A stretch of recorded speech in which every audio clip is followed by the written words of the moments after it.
Students நீங்கள் நான் பார்க்க போகிறது magnetic field due to long current carrying solenoid. So solenoid அப்படின்னா ஒரு ஸ்ப்ரிங் ஷேப்பில் இருக்கக்கூடியதுன்னு தெரியும். அந்த ஸ்ப்ரிங்கில் பார்த்தீங்கன்னா உங்களுக்கு நம்பர் ஆஃப் டர்ன்ஸ் இருக்கும். நிறைய வந்து இந்த மாதிரி ரவுண்டாக இருக்கும் இல்லையா, அந்த ரவுண்டை தாங்க கொடுத்துருக்காங்க. ஒரு ரவுண்ட் என்ன, இந்த மாதிரி ஒரு ஸ்ப்ரிங் எடுத்துக்கோ.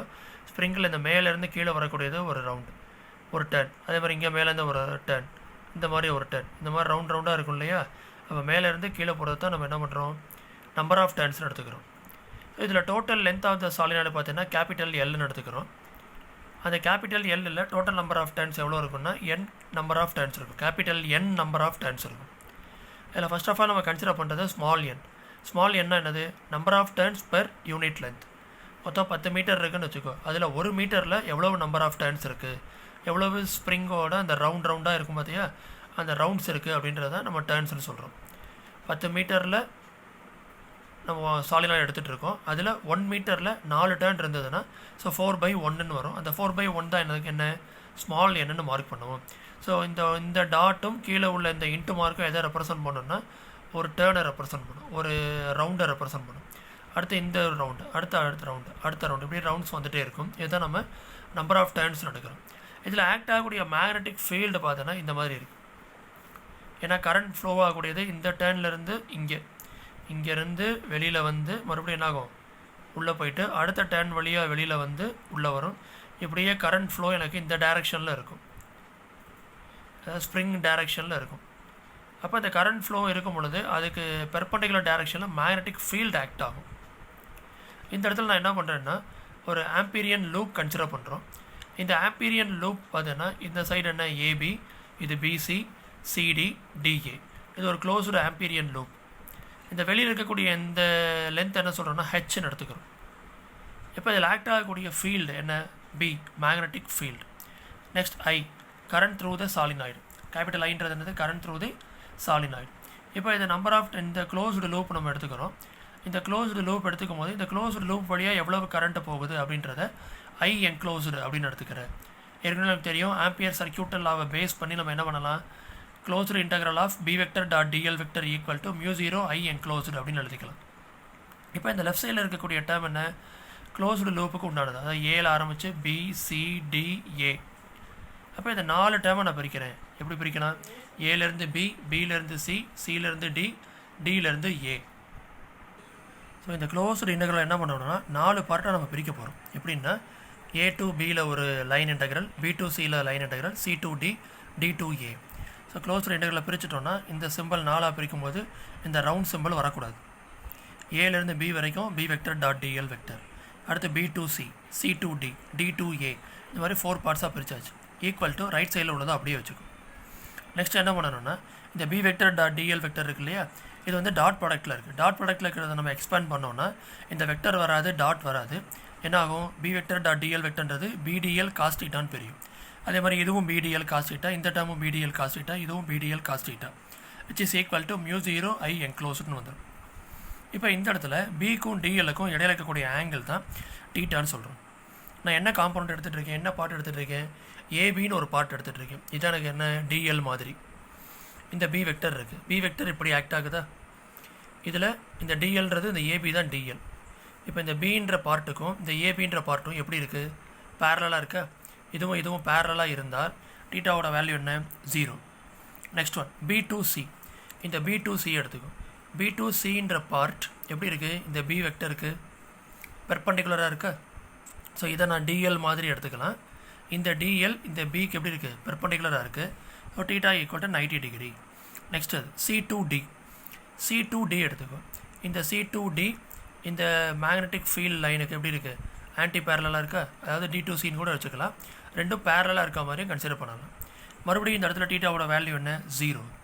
Next D to A. D to A இந்த பி வெக்டருக்கு எப்படி இருக்குது, ஒன்றுக்கு ஒன்று பெர்பெண்டிகுலராக இருக்கா. ஸோ இந்த சைடில் எனக்கு டீட்டாவோட வேல்யூ என்ன, 90 டிகிரி.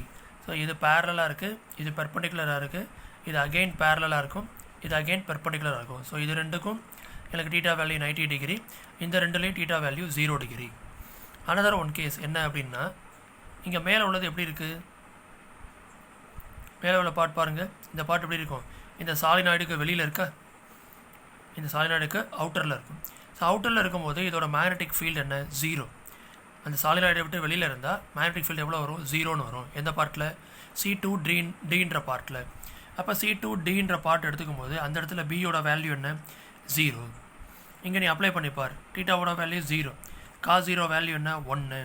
ஸோ இந்த வேல்யூ 1 அப்படின்னா 1 × BDLனா அடுத்த ஸ்டெப்பில் இதுக்கு பதிலாக என்ன வரும்? BDL தான் வரும். இதில் தீட்டா ஈக்குவல் 90 டிகிரி. தீட்டாக்கு பதில் 90 அப்ளை பண்ணேன்னா cos 90ன்றது 0. cos 90 0னா அந்த டோட்டல் டேர்ம் எனக்கு என்ன ஆகிடும்? 0ன்னு ஆகிடும்.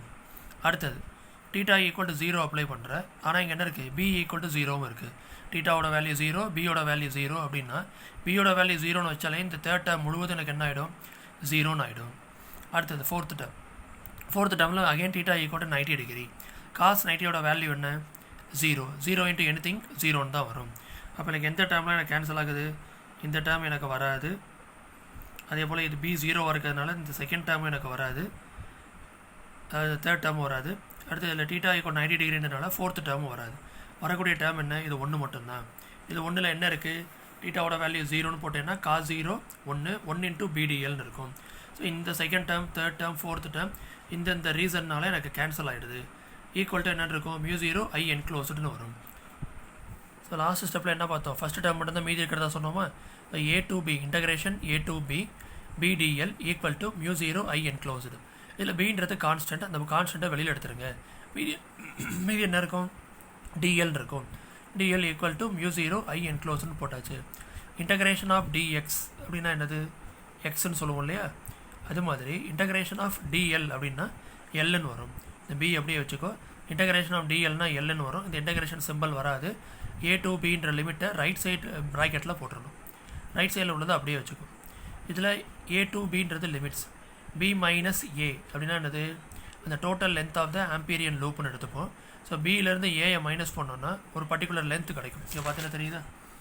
இதுதான் B to A. இந்த பிக்கும் ஏக்கு இடையில உள்ளது என்னென்னு எடுத்துகிட்டு இருக்கோம்? கேபிட்டல் Lன்னு எடுத்துக்கிறோம். இந்த கேபிட்டல் L வேல்யூவை நான் என்ன பண்ணுறேன்? ரெண்டையும் மைனஸ் பண்ணி வரதுக்கு பதிலாக அப்ளை பண்ணணும். இந்த B அப்படியே வச்சுக்கோ. இந்த ஸ்மால் எல்லுக்கு பதிலாக என்ன வரணும்? B மைனஸ் ஏன்னு வரும். இந்த B மைனஸ் ஏ அப்படின்றது எதுக்கு ஈக்குவல்? கேபிட்டல் Lக்கு ஈக்குவலாக இருக்கும். ரைட் சைடில் உள்ளதை அப்படியே வச்சுக்கோ. B capital L equal to μ0 capital N I. இந்த இடத்துல என்ன பண்ணுறோம்? இந்த BL ரீப்ளேஸ் பண்ணிட்டோம். μ0 அப்படியே வச்சாச்சு. இதில் I enclosed என்னது? Total current enclosed by the loop. Net current enclosed by the loop எப்படி கிடைக்கும்?